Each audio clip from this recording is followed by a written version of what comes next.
Adele. Pocos metros más adelante nos paramos en una gasolinera vacía. El tipo que trabajaba ahí estaba dormido en el kiosco al lado de la carretera. Tocaste 2 veces el claxon y salió corriendo. Lo siento, por aquí no pasa nadie. ¿Cuánto le pongo? 20. No te he visto llenar el depósito nunca en mi vida. ¿Y Adele? ¿Hablaste con ella últimamente? Me preguntaste. Adele. Este nombre entró en mi tímpano. Lo pensé. No recordaba exactamente. Hacía ya tiempo que mi tendencia a hacer que nadie fuera realmente importante e indispensable para mi vida se había suavizado, y Adele había sido el inicio del fin. No hablaba con ella desde hacía tiempo y te agradecía habérmelo recordado. Creo que recién había sido su aniversario de boda. Mis amigas tenían un karma sentimental mucho más productivo que el mío. Desde que Adele había vuelto de Cuba, no había hablado mucho con ella, ni de su súper trabajo en Milán, en una gran editorial. Lo había deseado con locura, pero como manda la tradición, ahora lo odiaba. Demasiado fácil. Queremos lo que no tenemos, pero cuando lo tenemos, ya no lo queremos. En el fondo nos parecíamos mucho, como dos mellizas. A veces había pensado que nos habían separado al nacer.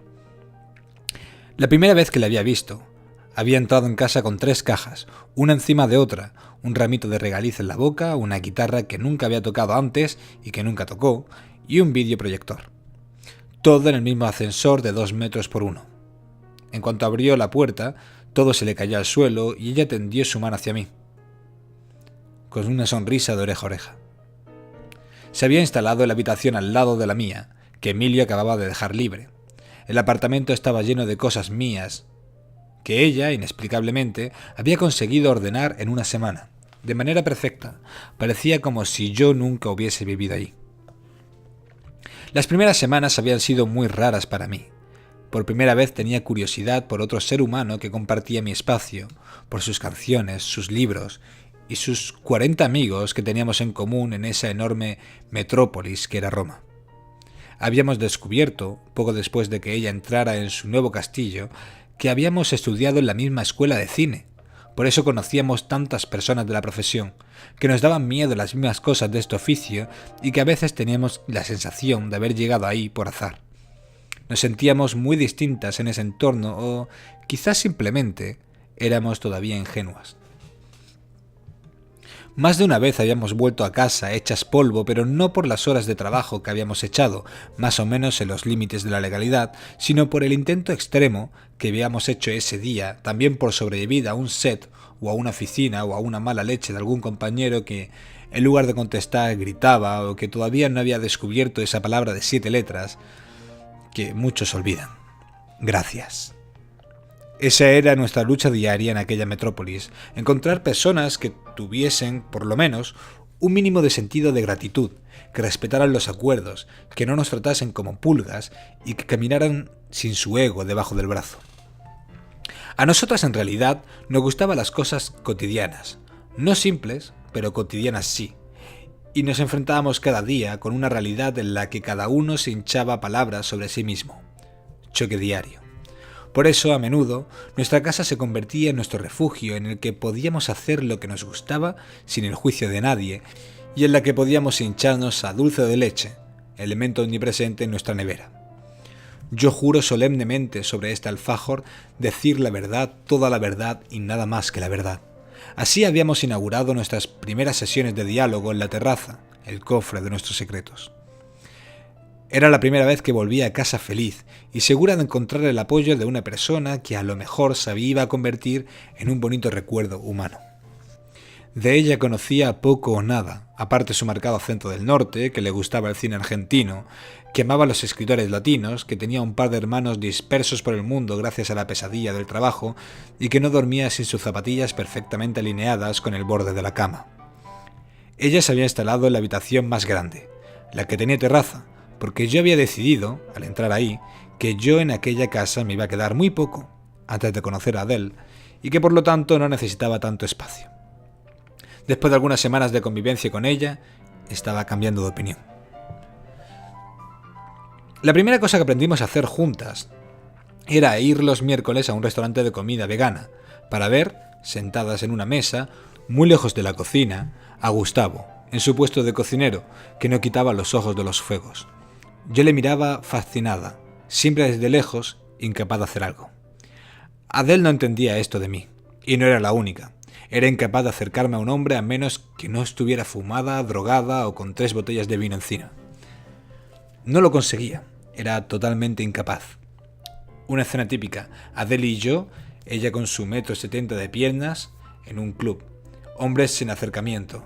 Ella se empezaba a hablar, aunque un poco tímida, y yo podía pasar de un extremo a otro, hablar de fútbol o a encerrarme en el baño. Adele en esos años había visto todo de mí, sobre todo mi pésima relación conmigo misma. Vio lo que quiere decir no sentirse a la altura de nada, nunca. ¿Qué quiere decir no tolerar nada de uno mismo, pero alabar cualquier defecto de los demás? Me conoció sin filtros, sin frenos, sin falsedad, y me amó, por cómo era, tal cual, sin juicios, sin pensar. Había mirado conmigo amaneceres y atardeceres con un vaso de vino tinto en la mano y 2 tarali, tradición que había guardado de mis años de amores por Apulia, dejando a un lado los alfajores. Había escuchado como solo quien se dedica a los demás sabe hacer, en un mutismo magistral. A veces había pensado que era la reencarnación de alguna diosa. A ella le había hablado de ese vacío insalvable que sentía cada mañana cuando me levantaba, esa sensación de muerte que no se me quitaba de encima, esa sensación de que las cosas bonitas siempre terminan y mueren, que había adquirido cuando el hilo se había roto, cuando la cola no había funcionado. En ese momento no sabía darle un nombre. No la quería ver. No tenía las gafas de colores que me regaló luego Teresa. Esa sensación no tenía una dimensión. Solo era un enorme vacío en el centro del estómago, negro como la brea, aunque yo me acordaba solo de la brea blanca que utilizaba cuando iba a ballet con 9 años. En ese momento no tenía tampoco la fuerza de darle una explicación a ese dolor. Lo había cerrado herméticamente y me lo llevaba cada vez que huía, cada vez que las cosas empezaban a ir en serio o que yo me acercaba al apego. No quería ser la miel de nadie. Cuando, después de haber intentado unos meses sin ningún resultado, admitir ante mí misma que algo enorme me estaba diciendo que me fuera de lo que yo definía como infierno, sin darle una posibilidad de salvación, ella me había encontrado llorando en la terraza, mirando el vacío. Se me había acercado y con su acento de pulchinela me había dicho: si piensas que es lo mejor para ti, vete. No te lo preguntes más, vete. Amaba a Adele como a una hermana, o quizá un poco más, ya que nunca había tenido hermanas y también porque tampoco a Adele le había funcionado la cola cuando el hilo se había roto. A lo mejor por eso éramos hermanas de verdad. Adele y sus libros de cine, sus viajes a Cuba, sus noches insomnes, sus crisis de menopausia a los 25 años, su metódico empeño en cualquier misión que le diera la vida. Adele había sido la única persona que había conseguido excavar un agujerito en esa armadura que me había construido, la única que había sabido esperar, que no había gritado nunca, que nunca había tenido odio hacia mí y mi desorden crónico. En Adele yo confiaba totalmente, y si ella me decía que podía tomar cualquier decisión porque todo iba a ir bien, yo le creía.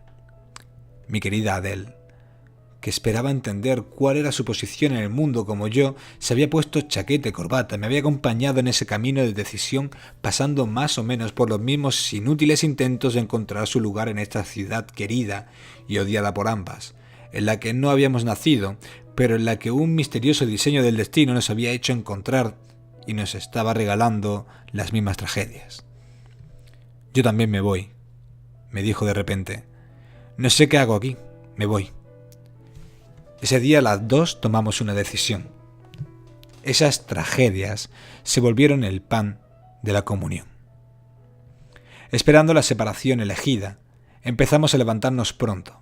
Desayunábamos juntas, escribíamos juntas en un papel las acciones que íbamos a emprender cada día para encontrar respuestas, para estar atentas a cada detalle de nuestro día a día, para encontrar el sentido a todo ese movimiento interior que nos estaba embistiendo.